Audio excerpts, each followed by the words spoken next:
Neha, welcome back to the channel. Hope you all are doing great. तो बच्चा, हम लोग कर रहे हैं बीएसटी का हमारा चैप्टर नंबर 5 ऑर्गेनाइजिंग।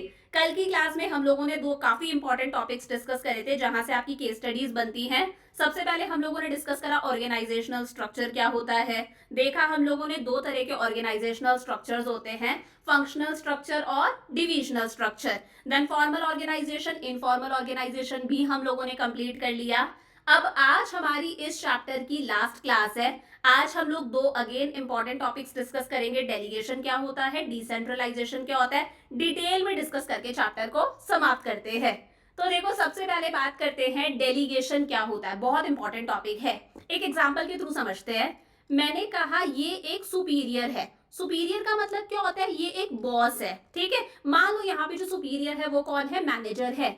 जब सुपीरियर अपने सबॉर्डिनेट को कोई काम देता है, सबॉर्डिनेट कौन होता है, सबॉर्डिनेट मतलब जो सुपीरियर के अंडर काम कर रहा है, जो सुपीरियर से ऑर्डर्स लेता है, उसके इंस्ट्रक्शंस फॉलो करता है, वो कौन है, सबॉर्डिनेट है। तो जब ये सुपीरियर अपने सबॉर्डिनेट को कोई काम देता है, यानी कि कोई रिस्पॉन्सिबिलिटी देता है, खुद का काम ट्रांसफर कर रहा है, तो हम बोल सकते हैं यहाँ पर सुपीरियर ने सबॉर्डिनेट को क्या दी है, कोई रिस्पॉन्सिबिलिटी दी है कि तुम्हें ये काम करना पड़ेगा। ठीक है भाई। अब अगर रिस्पॉन्सिबिलिटी दी है तो सुपीरियर सबॉर्डिनेट को कोई पावर भी देगा कि सबॉर्डिनेट अपने लेवल पर डिसीजंस ले सके। अदरवाइज हर बार सबॉर्डिनेट सुपीरियर के पास में आएगा, सर ये काम कर लूं क्या, हर चीज की परमिशन मांगेगा। तो रिस्पॉन्सिबिलिटी भी दे रहा है और साथ साथ में पावर यानी कि अथॉरिटी भी दे रहा है कि सबॉर्डिनेट अपने लेवल पर डिसीजंस ले सके। इसे बोला जाता है डेलीगेशन। समझ में आ गया। जब मैनेजर यानी कि जो सुपीरियर है वो अपने इमीडिएट सबॉर्डिनेट को कोई काम दे रहा है, यानी कि रिस्पॉन्सिबिलिटी दे रहा है, साथ साथ में उसे पावर यानी कि अथॉरिटी दे रहा है कि वो अपने लेवल पर डिसीजंस ले सके, इस प्रोसेस को बोला जाता है डेलीगेशन। तो delegation refers to downward transfer of authority from a superior to subordinate. Superior subordinate को क्या दे रहा है, पावर दे रहा है और साथ साथ में रिस्पॉन्सिबिलिटी दे रहा है। ल्यूइस एलन कहते हैं delegation is the entrustment of responsibility and authority to another. Delegation का मतलब है जब आप किसी दूसरे व्यक्ति को यानी कि अपने सबॉर्डिनेट को क्या दे रहे हो, रिस्पॉन्सिबिलिटी दे रहे हो, साथ साथ में पावर दे रहे हो, and the creation of accountability for performance. अब देखो यहाँ पर तीन बातें लिखी हुई है। रिस्पॉन्सिबिलिटी का मतलब है ऑब्लिगेशन, कि आपने सामने वाले को क्या दिया है, कोई काम दिया है कि तुम्हें ये काम करना पड़ेगा, ये तुम्हारी क्या है, ड्यूटी है। अथॉरिटी का मतलब है कि सामने वाला अपने लेवल पर डिसीजंस ले सकता है, इतनी आपने उसको क्या दे दी, पावर दे दी। और एक होता है अकाउंटेबिलिटी। अकाउंटेबिलिटी का मतलब है बीइंग आंसरेबल। आपने सामने वाले को काम भी दिया है, आपने सामने वाले को पावर भी दे दी, तो यहाँ पर अब सामने वाला आंसरेबल हो जाता है कि अगर उसने कोई काम नहीं करा, उससे कोई गलती हो गई, तो उसे आपको जवाब देना पड़ेगा। इनफैक्ट आपको भी आपसे ऊपर जो लोग हैं उन्हें जवाब देना पड़ेगा। तो वही अगर कोई गड़बड़ होती है तो आपको जवाब देना पड़ेगा, आप आंसरेबल हो, इसे बोला जाता है अकाउंटेबिलिटी। चमक गया अच्छे से। अब देखो, डेलीगेशन बहुत जरूरी है। It is essential for the efficient functioning of an organisation. कोई भी ऑर्गेनाइजेशन अच्छे से काम करे उसके लिए डेलीगेशन बहुत जरूरी है, क्योंकि मैनेजर्स अकेले सारा काम नहीं कर सकते। अगर मैनेजर्स अकेले ही सारा काम करते रहेंगे, सारी फाइल्स चेक कर रहे हैं, परचेज भी देख रहे हैं, प्रोडक्शन भी देख रहे हैं, मार्केटिंग भी देख रहे हैं, तो शायद मैनेजर्स बिजनेस की ग्रोथ पर फोकस नहीं कर पाएंगे, वो जो हाई प्रायोरिटी एरियाज है उन पर फोकस नहीं कर पाएंगे। तो अगर मैनेजर्स अपना काम डेलीगेट कर देते हैं, यानी कि अपने सबॉर्डिनेट्स को ट्रांसफर कर देते हैं, तो it helps a manager to use his time on high priority activities. Managers high priority activities पर फोकस कर सकते हैं, वो बिजनेस की ग्रोथ के बारे में सोच सकते हैं, वो प्लान्स बना सकते हैं, पॉलिसीज बना सकते हैं। और साथ में सोच के देखो, आप एक सबॉर्डिनेट हो, आपको आपके सुपीरियर ने कोई काम दिया है, तो कहीं ना कहीं सबॉर्डिनेट के मन में लगता है कि यार शायद हम इस काम के लायक है, तभी हमें ये काम दिया गया है। मतलब आपको एक रिकॉग्निशन फील होता है, आपको एक पहचान फील होती है कि यार हमें इस काम के लायक समझा गया होगा। तो कहीं ना कहीं आपको एक अपॉर्चुनिटी मिल रही है कि आप अपने लेवल पर डिसीजंस ले सकते हो। आपको अपॉर्चुनिटी मिल रही है कि आप ऊपर वाले का काम कर रहे हो, आप ऊपर वाले का काम सीख रहे हो, तो कहीं ना कहीं आपका डेवलपमेंट होगा, आपके अंदर इनिशिएटिव लेना आएगा, आप आगे बढ़कर कोई काम करोगे। तो मैनेजर के लिए भी अच्छा है कि उसका बर्डन कम हो जाएगा, वो हाई प्रायोरिटी एक्टिविटीज पर फोकस कर सकता है। सबऑर्डिनेट के लिए भी अच्छा है कि उसे एक रिकॉग्निशन, एक पहचान फील होती है, उसे अपॉर्चुनिटी मिलती है कि वो अपने आप को और डेवलप कर सकता है और उसे इनिशिएटिव लेना आता है, यानी कि वो आगे बढ़कर कोई काम करेगा। समझ में आ गया? अब देखो, डेलीगेशन के बारे में एक बात आती है, principle of absoluteness of accountability. मैंने क्या बोला, डेलीगेशन के अंदर तीन चीजें आती है। पहला क्या है? रिस्पॉन्सिबिलिटी। रिस्पॉन्सिबिलिटी का मतलब है आपको जो काम सौंपा गया है आपको वो काम करना पड़ेगा। जैसे टीचर है, जब वो क्लास के बाहर जाता है तो वो मॉनिटर को काम देकर जाता है ना, तो वो मॉनिटर की क्या है? रिस्पॉन्सिबिलिटी है, ऑब्लिगेशन है, आपको ये काम करना पड़ेगा। दूसरा होता है अथॉरिटी। अगर आपको काम दिया गया है तो आपको पावर भी दी गई है कि आप अपने लेवल पर डिसीजंस ले सकते हो, ये अथॉरिटी हो गया। और एक होता है अकाउंटेबिलिटी। अकाउंटेबिलिटी का मतलब है अगर काम सही तरीके से नहीं हुआ, कोई गड़बड़ हो गई, तो आप आंसरेबल हो, आपको जवाब देना पड़ेगा। अब इस बात का मतलब क्या है? ये मैंने कहा टॉप लेवल मैनेजर है, ये मैंने कहा प्रोडक्शन मैनेजर है, तो इसे हम कह देते हैं ये है हमारा प्रोडक्शन मैनेजर। प्रोडक्शन मैनेजर किसके अंदर आता है? मिडिल लेवल मैनेजर्स के अंदर। अब प्रोडक्शन मैनेजर चाहता है 100 यूनिट्स बनाई जाए। कितनी यूनिट्स बनाई जाए? 100 यूनिट्स। मान लो कोई भी चीज है, 100 एसी बनाने हैं। ये 100 एसी बनाने का काम प्रोडक्शन मैनेजर ने 5 लोगों के बीच में डिवाइड कर दिया। तो इसने ये काम कितने लोगों को दे दिया? 5 लोगों को दे दिया कि भाई 20 एसी तुम्हें बनाने हैं, 20 एसी तुम्हें बनाने हैं, 20 तुम्हें, 20 तुम्हें और 20 तुम्हें। समझ में आ रहा है? तो मतलब प्रोडक्शन मैनेजर ने क्या दिया है? रिस्पॉन्सिबिलिटी ट्रांसफर कर दी, काम ट्रांसफर कर दिया, साथ में अथॉरिटी भी ट्रांसफर कर दी कि तुम लोग अपने लेवल पर डिसीजंस ले सकते हो। अब मान लो ऐसा होता है कि ये जो 5th बंदा है, ये बंदा बीमार पड़ जाता है और ये काम करने नहीं आता। At the end of month हम देखते हैं 100 एसी बनाने थे, 4 ही बंदे काम कर रहे हैं, 80 एसीज ही प्रोड्यूस हो पाए। तो कहीं ना कहीं जब टॉप लेवल मैनेजर जवाब मांगेगा ना, तो प्रोडक्शन मैनेजर ये नहीं बोल सकता कि मैंने तो रिस्पॉन्सिबिलिटी भी दे दी थी, मैंने तो अथॉरिटी भी दे दी थी, अकाउंटेबिलिटी मेरी नहीं है, मैं जवाब नहीं दे सकता, मैंने तो काम ट्रांसफर कर दिया था, आप जानो और ये वर्कर जाने। प्रोडक्शन मैनेजर ऐसा नहीं बोल सकता, वो आंसरेबल है। टॉप लेवल मैनेजर को, प्रोडक्शन मैनेजर को जवाब देना पड़ेगा जब 100 के बजाय 80 एसी ही प्रोड्यूस हुए हैं। समझ में आया? मतलब आप रिस्पॉन्सिबिलिटी ट्रांसफर कर सकते हो, आप अथॉरिटी भी ट्रांसफर कर सकते हो, आपने अकाउंटेबिलिटी भी मान लो ट्रांसफर कर दी कि कहीं ना कहीं ये जो वर्कर्स है इन्हें आपको जवाब देना है। लेकिन अल्टीमेटली अगर हमें फाइनल आउटपुट नहीं मिल पाया तो प्रोडक्शन मैनेजर को ही, टॉप लेवल मैनेजर को जवाब देना पड़ेगा, वही आंसरेबल है। इसे बोला जाता है अकाउंटेबिलिटी। तो delegation is very important process for systematic working in the organisation, but delegation does not mean accountability is absolute. Delegation का मतलब ये नहीं है कि प्रोडक्शन मैनेजर ने 5 लोगों के बीच में काम डिवाइड कर दिया तो अब वो अकाउंटेबल नहीं है, अब वो आंसरेबल नहीं है। आप कभी भी अकाउंटेबिलिटी को डेलीगेट नहीं कर सकते, ट्रांसफर नहीं कर सकते। आपने अगर अपने सबऑर्डिनेट्स के ऊपर अकाउंटेबिलिटी क्रिएट भी कर दी ना कि भाई मैंने तुम्हें रिस्पॉन्सिबिलिटी, अथॉरिटी दी है, मैं तुमसे जवाब मांगूंगा, फिर भी टॉप लेवल मैनेजर को तो आपको ही जवाब देना पड़ेगा। एट द एंड आप भी जवाबदेही हो, अकाउंटेबल हो। समझ में आ गई यहाँ तक बात? तो क्या क्या हम लोगों ने देखा, डेलीगेशन क्या होता है, डेलीगेशन क्यों जरूरी है, थोड़ा सा देख लिया, and principle of absoluteness of accountability कि आप अकाउंटेबिलिटी को ट्रांसफर नहीं कर सकते, आपके भी जो ऊपर है ना उसको अल्टीमेटली आपको ही जवाब देना पड़ेगा। चमका अच्छे से? अब देखो, हम बात करते हैं एलिमेंट्स ऑफ डेलीगेशन। अभी भी मैंने आपको बता दिया 3 एलिमेंट्स हैं आपके पास में। आपको जब डेलीगेशन होता है, जब मैनेजर्स अपने नीचे वाले को कोई काम देते हैं, तो ये जो काम ट्रांसफर करा गया है इस काम को हम लोग क्या बोलते हैं? रिस्पॉन्सिबिलिटी। पहला हो गया, काम दिया है तो साथ साथ में पावर भी दी जाती है कि सामने वाला जो सबऑर्डिनेट है वो अपने लेवल पर डिसीजंस ले सके। और अकाउंटेबिलिटी है कि भाई आपने नीचे वालों पर तो अकाउंटेबिलिटी क्रिएट कर दी कि आप तो वर्कर से पूछोगे काम क्यों नहीं हुआ, लेकिन एट द एंड आपको भी जो आपके ऊपर है उसे जवाब देना पड़ेगा। तो ये जो बीइंग आंसरेबल होता है इसे बोला जाता है अकाउंटेबिलिटी। तो सबसे पहले हमारे पास में आता है अथॉरिटी। अथॉरिटी का मतलब है कि आपके पास में पावर है कि आप अपने लेवल पर डिसीजंस ले सकते हो। तो it refers to the right of an individual to command his subordinates. And to take action within the scope of his position. Authority का मतलब है आपके पास में इतनी पावर है कि आपके अंडर जो सबॉर्डिनेट्स आते हैं ना, आप उन्हें कमांड दे सकते हो, आप उन्हें ऑर्डर्स दे सकते हो। आप अपनी पावर के दायरे में रहकर आपकी जो भी पोजीशन है उस लेवल पर आपके पास में पावर है कि आप डिसीजंस ले सकते हो। मतलब सिंपल सा लिख दो, अथॉरिटी का मतलब है राइट टू टेक डिसीजन। आपके पास में पावर है कि आप अपने लेवल पर डिसीजंस ले सकते हो। आप लोगों को बोल रहे हो कि भाई तुम्हें क्या काम करना है, आप लोगों को कमांड दे रहे हो, उनसे एक्सपेक्ट कर रहे हो कि वो आपके ऑर्डर्स फॉलो करे। ये क्या है? अथॉरिटी है।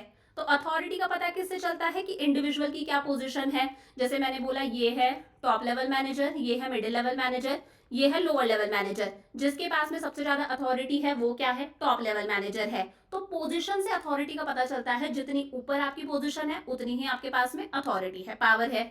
इसका मतलब है राइट टू टेक डिसीजन।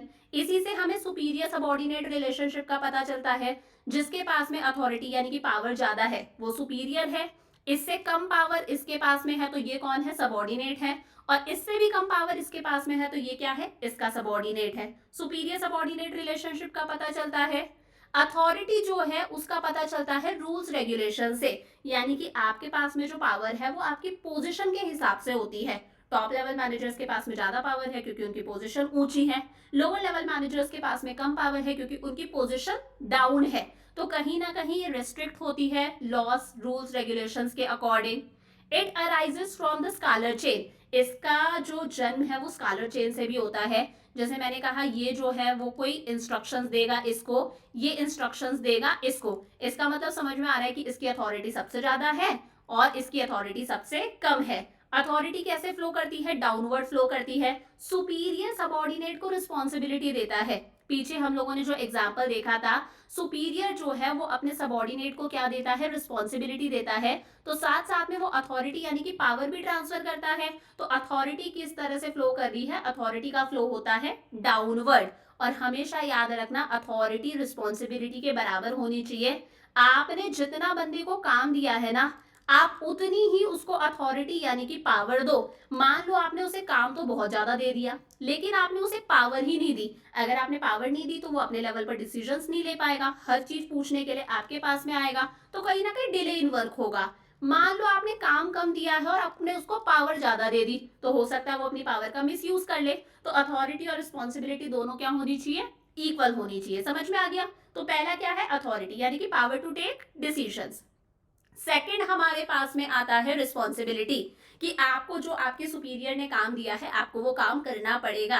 तो रिस्पॉन्सिबिलिटी ऑब्लिगेशन है सबॉर्डिनेट का कि उसे वो काम करना पड़ेगा जो काम उसे सौंपा गया है। सबॉर्डिनेट का ऑब्लिगेशन है, आपके ऊपर एक जिम्मेदारी है, लाइबिलिटी है कि आपको जो जॉब असाइन करी गई है आपको वो जॉब परफॉर्म करनी पड़ेगी। अब रिस्पॉन्सिबिलिटी का जन्म भी कैसे होता है? सुपीरियर सबॉर्डिनेट रिलेशनशिप से।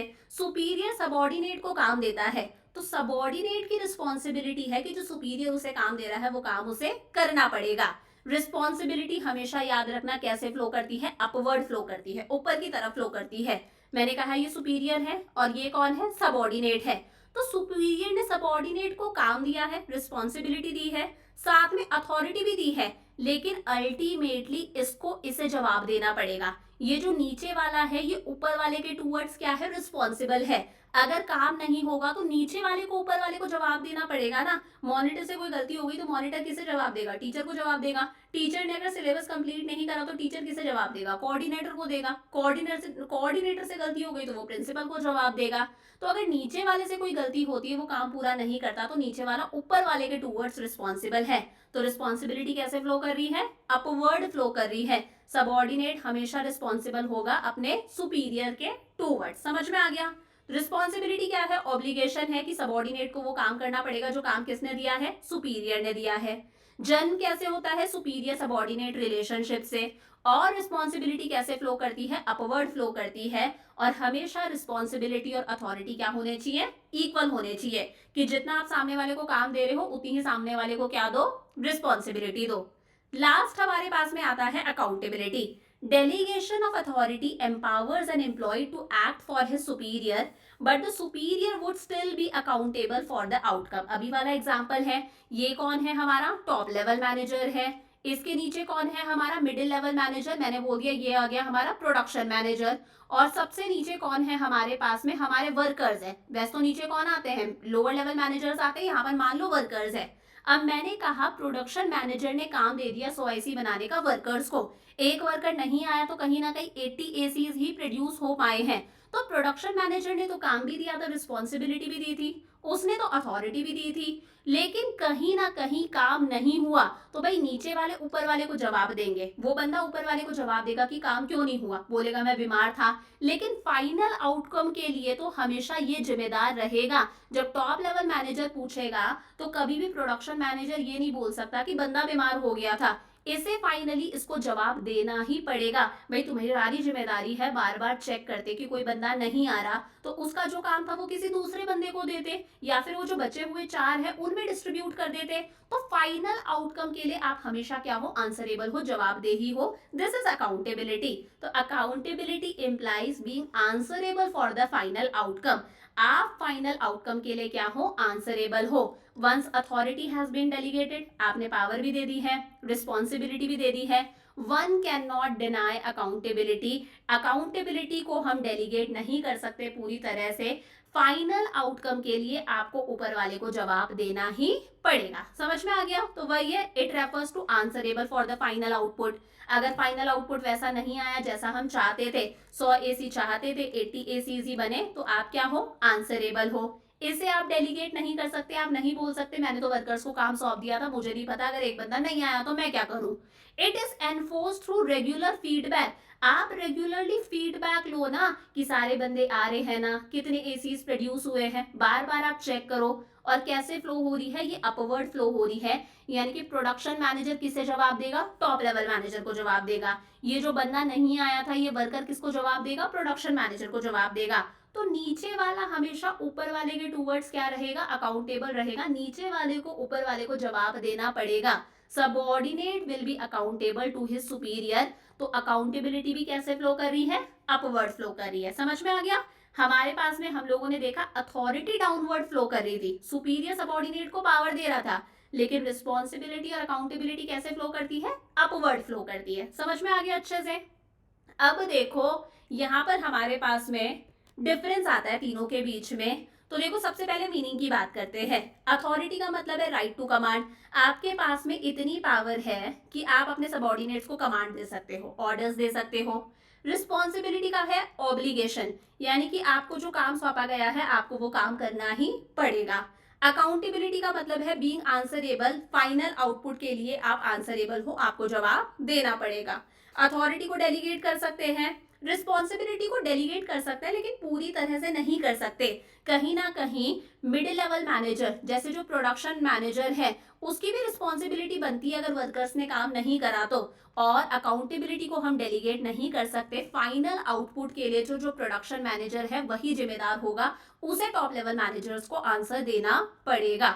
अथॉरिटी का जन्म कैसे होता है, फॉर्मल पोजीशन से। अगर आपकी पोजीशन हाई है तो अथॉरिटी ज्यादा होगी। जैसे टॉप लेवल मैनेजर्स की पोजीशन हाई है तो इनकी अथॉरिटी क्या होती है, सबसे ज्यादा होती है। लोअर लेवल मैनेजर्स की पोजीशन डाउन है तो उनकी अथॉरिटी कम होती है। तो इसका जन्म तो कहां से होता है, फॉर्मल जॉब पोजीशन से। उसके बाद में arises from delegated authority. Responsibility का जन्म कैसे होता है, अथॉरिटी से। अगर आपके पास में पावर ज्यादा है तो कहीं ना कहीं आपके पास में रिस्पॉन्सिबिलिटीज भी ज्यादा होंगी, पावर कम है रिस्पॉन्सिबिलिटी भी कम होगी।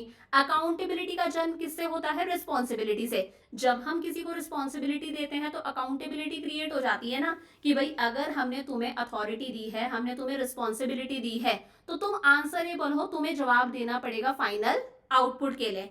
फ्लो की बात करें, अथॉरिटी का फ्लो कैसे था, हम लोगों ने देखा था डाउनवर्ड था, और रिस्पॉन्सिबिलिटी और अकाउंटेबिलिटी का फ्लो कैसा था, अपवर्ड था। अथॉरिटी कैसे फ्लो करती है, superior to subordinate, superior subordinates को पावर देता है। लेकिन रिस्पॉन्सिबिलिटी और अकाउंटेबिलिटी अपवर्ड फ्लो करती है। नीचे वालों की रिस्पॉन्सिबिलिटी है कि उनको जो सुपीरियर्स ने काम दिया है उन्हें वो काम करना पड़ेगा। अगर काम नहीं हुआ तो सबऑर्डिनेट जो है वो आंसरेबल है, उसे किसको जवाब देना पड़ेगा, अपने सुपीरियर को जवाब देना पड़ेगा। वर्कर्स प्रोडक्शन मैनेजर को जवाब देंगे, production manager ultimately top level managers को जवाब देगा, और टॉप लेवल मैनेजर्स भी हो सकता है उनके भी कोई ऊपर हो, उन्हें जवाब देंगे। समझ में आ गया? आगे देखो, अब हम बात करते हैं इंपॉर्टेंस ऑफ डेलीगेशन। अभी तक हम लोगों ने क्या क्या देखा, डेलीगेशन होता क्या है, डेलीगेशन के एलिमेंट्स, ठीक है। अब देखो डेलीगेशन की इंपॉर्टेंस की बात करते हैं। डेलीगेशन का सिंपल सा मतलब क्या है कि जब सुपीरियर अपने सबॉर्डिनेट्स को कोई काम देता है उसे हम लोग क्या बोलते हैं, डेलीगेशन। इफेक्टिव मैनेजमेंट हो जाता है, यानी मैनेजर्स के पास में इतना टाइम बचता है कि वो इंपॉर्टेंट एरियाज पर फोकस कर सके। एम्प्लॉयज का भी डेवलपमेंट हो रहा है, उन्हें एक पहचान मिलती है, उन्हें लगता है शायद हमें इस काम के लायक समझा गया है तब हमें ये काम दिया गया है। एम्प्लॉयज मोटिवेटेड होकर काम करते हैं, ऑर्गेनाइजेशन की ग्रोथ होगी क्योंकि हमारे एम्प्लॉयज का डेवलपमेंट हो रहा है। जब टॉप लेवल मैनेजर अपना काम मिडिल लेवल मैनेजर्स को दे रहे हैं तो मिडिल लेवल मैनेजर्स को सीखने को मिल रहा है। जो मिडिल लेवल मैनेजर्स अपना काम लोअर लेवल मैनेजर्स को दे रहे हैं तो उन्हें सीखने को मिल रहा है, ऑर्गेनाइजेशन की ग्रोथ होगी। इससे हमें मैनेजमेंट की हायरार्की का पता चलता है। ये कोई काम इसे दे रहा है मतलब ये टॉप लेवल मैनेजर है, ये मिडिल लेवल मैनेजर है। ये कोई काम इसे दे रहा है मतलब ये लोअर लेवल मैनेजर है। फिर ये अगर किसी को काम दे रहा है तो वो कौन है, सुपरवाइजर है। और अगर सुपरवाइजर भी किसी को काम दे रहा है तो वो कौन है, वर्कर है। तो इस तरह से हमें हायरार्की का पता चलता है और ऑर्गेनाइजेशन में एक अच्छा खासा कोऑर्डिनेशन बना रहता है।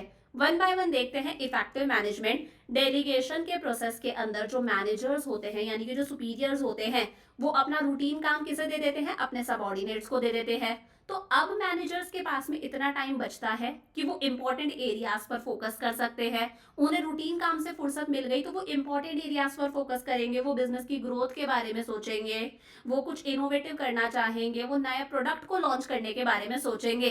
तो कहीं ना कहीं रूटीन काम से फुर्सत मिलेगी तो it gives them opportunity to excel in new areas, वो कुछ नया करने के बारे में सोचते हैं। इफेक्टिव मैनेजमेंट हो रहा है।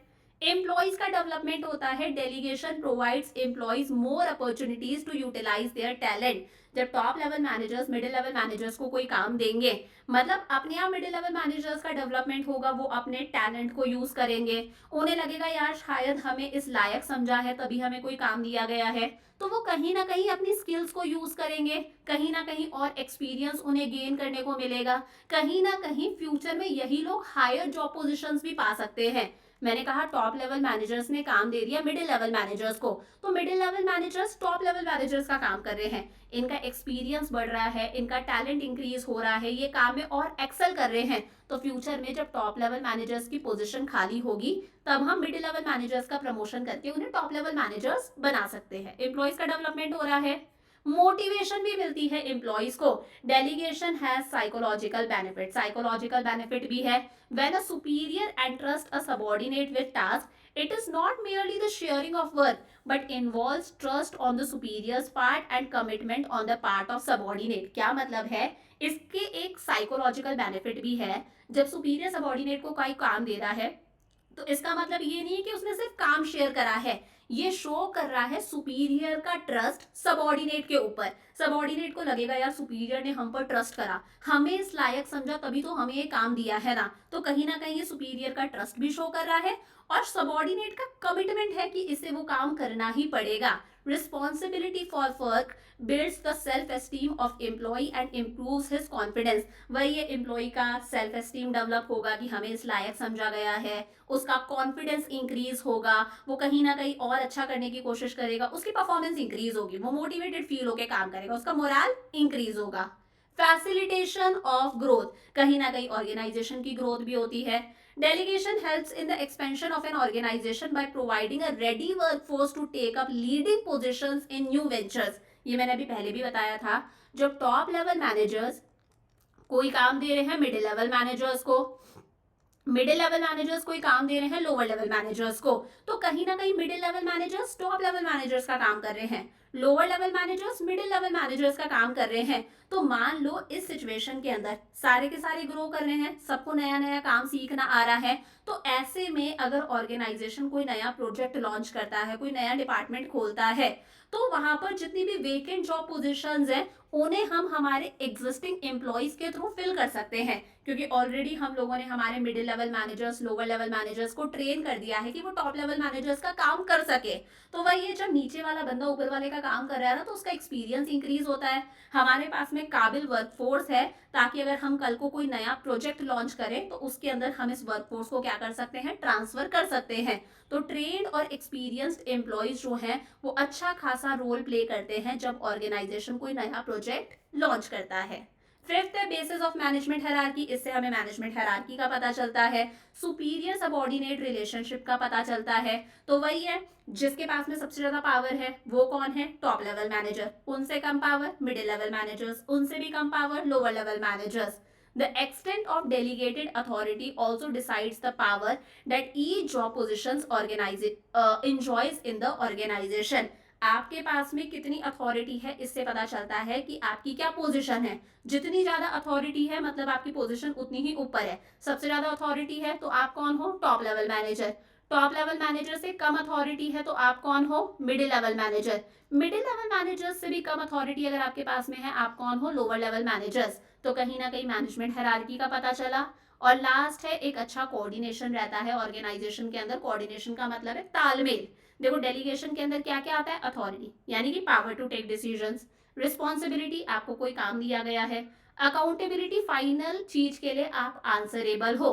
तो इससे हमें पता रहता है कि किस पर्सन के पास में कितनी पावर है, किस पर्सन की क्या ड्यूटी है, क्या रिस्पॉन्सिबिलिटी है, और किस चीज के लिए कौन आंसरेबल है। अगर ये काम नहीं हुआ तो किसे जवाब देना पड़ेगा। अगर ऐसा होगा तो कोई डुप्लीकेशन ऑफ वर्क नहीं होगा, यानी कि सेम काम रिपीट नहीं होगा। हर किसी को पता है कि हमारा क्या काम है, हमारी क्या पावर है, किस चीज के लिए कौन जिम्मेदार है, कौन आंसरेबल है। डुप्लीकेशन ऑफ वर्क नहीं होगा, सारे डिपार्टमेंट्स के बीच में एक प्रॉपर कोऑर्डिनेशन रहेगा, एक प्रॉपर तालमेल रहेगा। मतलब क्लैरिटी है वर्किंग रिलेशनशिप्स की कि किसे क्या काम करना है, कोई कंफ्यूजन नहीं है, कोई डाउट्स नहीं है। तो सारे डिपार्टमेंट्स में क्या रहता है? एक प्रॉपर कोऑर्डिनेशन। समझ में आ गया?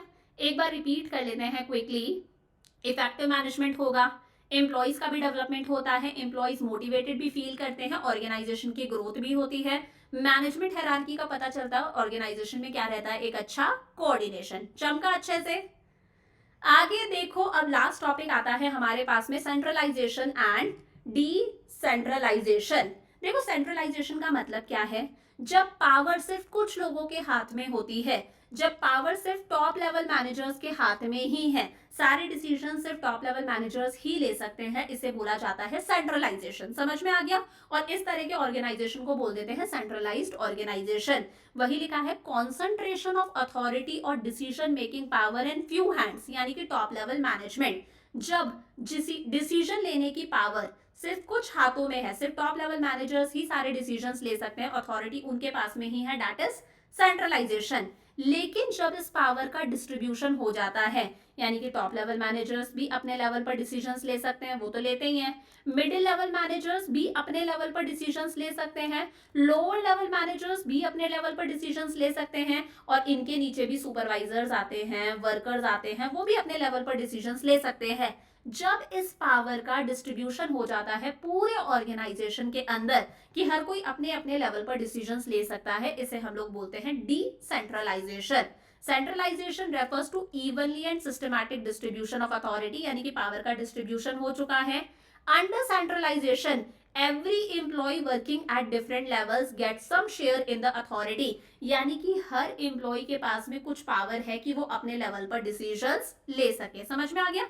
सेंट्रलाइजेशन में सारी की सारी पावर टॉप लेवल मैनेजर्स के हाथ में है। डिसेंट्रलाइजेशन के अंदर हर किसी के पास में पावर है कि वो अपने लेवल पर डिसीजंस ले सकता है अपनी पोजीशन के हिसाब से। तो देखो हेनरी पियोल एक बहुत अच्छी डेफिनेशन देते हैं, everything which goes to increase the importance of subordinates role is decentralization।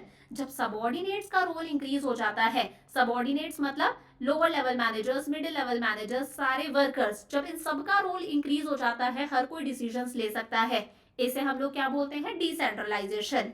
Everything that goes to reduce it is centralisation. और जब सब ऑर्डिनेट्स का रोल डिक्रीज हो जाता है, वो अपने लेवल पर डिसीजंस नहीं ले सकते, उसे हम लोग क्या बोलते हैं? सेंट्रलाइजेशन। समझ में आ गया? अब देखो कोई भी ऑर्गेनाइजेशन पूरी तरह से सेंट्रलाइज्ड भी नहीं होना चाहिए कि सारे डिसीजन सिर्फ टॉप लेवल मैनेजर्स ही लें, अदरवाइज बाकी के जो मैनेजर्स और वर्कर्स हैं वो डीमोटिवेटेड फील करेंगे।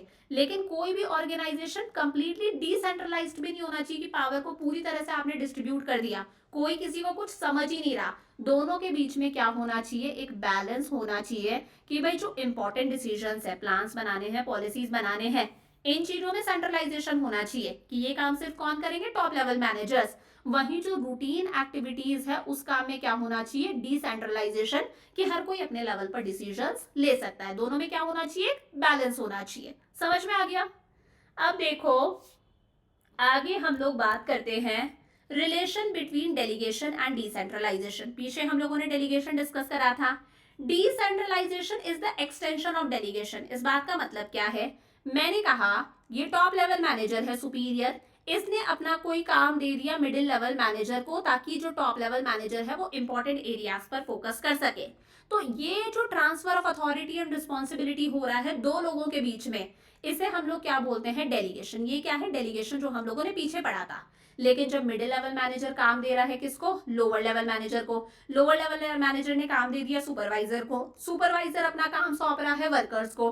तो जब पूरे ऑर्गेनाइजेशन के अंदर डेलीगेशन हो रहा है, डेलीगेशन सिर्फ दो लोगों के बीच में होता है, लेकिन जब यही डेलीगेशन मल्टीप्लाई हो जाए कि टॉप लेवल मैनेजर काम दे रहा है मिडिल लेवल मैनेजर को, middle level lower level manager को, फिर वो सुपरवाइजर को, फिर वो वर्कर को, जब पूरे ऑर्गेनाइजेशन के अंदर ये काम होता है, तो इसे हम डेलीगेशन ना बोल के क्या बोलते हैं? डिसेंट्रलाइजेशन। तो डिसेंट्रलाइजेशन क्या है? डेलीगेशन का एक्सटेंशन है, कि डेलीगेशन को अगर आप बढ़ा चढ़ा दोगे तो क्या बन जाएगा? डिसेंट्रलाइजेशन। तो डेलीगेशन में अथॉरिटी इज मल्टीप्लाइड बाय 2। यहां पर तो सिर्फ दो लोगों का इन्वॉल्वमेंट था, whereas in decentralisation the authority is multiplied by many. यहाँ पर सिस्टमैटिक डेलीगेशन हो रहा है, हर कोई अपना अपना काम अपने सबऑर्डिनेट्स को दिए जा रहा है। तो हर लेवल पर जब डेलीगेशन होता है तो वो क्या बन जाता है? डिसेंट्रलाइजेशन। अगर ये डेलीगेशन सिर्फ दो ही लोगों के बीच में होगा तो वो सिर्फ डेलीगेशन है, वो डिसेंट्रलाइजेशन नहीं है। लेकिन अगर पूरे ऑर्गेनाइजेशन में हो जाएगा तो वो क्या बन जाएगा? डिसेंट्रलाइजेशन। इजी पीजी है। सेकेंड है डेलीगेशन इज नेसेसरी। बहुत जरूरी है डेलीगेशन तो, क्योंकि कोई भी मैनेजर अकेले सारा काम नहीं कर सकता। अकेले कोई मैनेजर प्रोडक्शन भी देखेगा, परचेज भी देखेगा, सेल्स भी देखेगा, मार्केटिंग भी देखेगा, प्लान्स पॉलिसीज भी बनाएगा, ऐसा पॉसिबल है? पॉसिबल नहीं है। तो डेलीगेशन तो जरूरी है, हर ऑर्गेनाइजेशन में जरूरी है। लेकिन डिसेंट्रलाइजेशन ऑप्शनल है। डिसेंट्रलाइजेशन करना है या नहीं करना, ये ऑप्शनल है। कंपनी पहले से सोचती है कि हमें हमारे बिजनेस को, हमारे ऑर्गेनाइजेशन को सेंट्रलाइज्ड रखना है, कि पावर सिर्फ टॉप लेवल मैनेजर्स के हाथ में रखें, या डिसेंट्रलाइज्ड रखना है, वो ऑप्शनल है। तो डेलीगेशन असेंशियल है हर ऑर्गेनाइजेशन के लिए। कोई भी ऑर्गेनाइजेशन बिना डेलीगेशन के काम नहीं कर सकता। But decentralisation is required when an organisation grows and expand and only top level manager can not handle it. लेकिन जब ऑर्गेनाइजेशन ग्रो करता है, अपनी एक्टिविटीज को एक्सपैंड करता है, तब डिसेंट्रलाइजेशन करना जरूरी है। डिसेंट्रलाइजेशन होगा, हर कोई अपने लेवल पर डिसीजंस ले सकता है, तो फास्टर डिसीजन मेकिंग भी होती है। तो डिसेंट्रलाइजेशन ऑप्शनल है, लेकिन डेलीगेशन क्या है? कंपलसरी है, क्योंकि एक बंदा सारा काम नहीं कर सकता। चमक गया अच्छे से? आगे देखो, अब हम बात करते हैं डिसेंट्रलाइजेशन की क्या इंपॉर्टेंस है। Develops initiative among subordinates. यहाँ पर सबऑर्डिनेट्स के पास में पावर है कि वो अपने लेवल पर डिसीजंस ले सकते हैं, क्योंकि डिसेंट्रलाइजेशन में क्या हो रहा है? जो डिसीजन मेकिंग अथॉरिटी है उसका इवनली डिस्ट्रीब्यूशन हो चुका है पूरे ऑर्गेनाइजेशन के अंदर, सबके पास में पावर है। तो कहीं ना कहीं सबऑर्डिनेट्स जो हैं वो सेल्फ रिलायंट होते हैं, यानी कि आत्मनिर्भर बनते हैं। अगर उनके पास में पावर है तो उनका कॉन्फिडेंस इंक्रीज होता है, वो इनिशिएटिव लेते हैं, यानी कि आगे बढ़कर कोई काम करते हैं कि ये काम मैं करूंगा। समझ पा रहे हो? तो decentralisation helps to promote self reliance, यानी कि इंडिपेंडेंट बनते हैं, एम्प्लॉइज का कॉन्फिडेंस इंक्रीज होता है। It also keeps them in a state wherein they are constantly challenged. उन्हें कंटिन्यूअसली नए नए काम मिलते हैं। Middle level managers lower level manager का काम कर रहे हैं, lower level managers middle level managers का काम कर रहे हैं, तो उन्हें चैलेंजिंग काम मिलते हैं। उनके अंदर हैबिट डेवलप होती है कि वो अलग अलग प्रॉब्लम्स का सॉल्यूशन निकाल सके। तो कहीं ना कहीं इनिशिएटिव लेने की स्पिरिट डेवलप होती है। पहली चीज हो गई। सेकेंड है develops managerial talent for the future. यहाँ पर क्या हो रहा है? टॉप लेवल मैनेजर काम किसे देते हैं? मिडिल लेवल मैनेजर्स को। मिडिल लेवल मैनेजर्स काम किसे दे रहे हैं? लोअर लेवल मैनेजर को। तो कहीं ना कहीं लोअर लेवल मैनेजर्स किसका काम कर रहे हैं? टॉप लेवल मैनेजर्स का। लोअर लेवल मैनेजर्स किसका काम कर रहे हैं? मिडिल लेवल मैनेजर्स का। तो कल को मान लो टॉप लेवल मैनेजर्स की जॉब पोजीशन खाली है, यहाँ पर अगर वैकेंसी है, तो हम इन्हें प्रमोट करके टॉप लेवल मैनेजर बना सकते हैं। अगर मिडिल लेवल मैनेजर्स की जॉब पोजीशन खाली है तो हम लोअर लेवल मैनेजर्स का प्रमोशन कर सकते हैं। तो फ्यूचर के लिए मैनेजरियल टैलेंट भी डेवलप होता है।